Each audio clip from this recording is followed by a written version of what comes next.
This video continues to introduce the installation and precautions of refractory aggregate ball press if the clutch slippage occurs in the production of the mixer of refractory aggregate ball pressing machine. The fixed wire on the 3-jaw frame can be adjusted.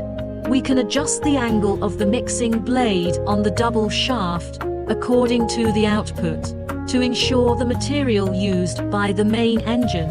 If we need to add auxiliary materials, such as adhesion, waterproof, we can add refractory aggregate ball pressing machine conveyor on the mixer. To work normally, we should ensure that the belt does not run off. If the belt is not right, we can adjust the front and rear roller bearing to close the top wire.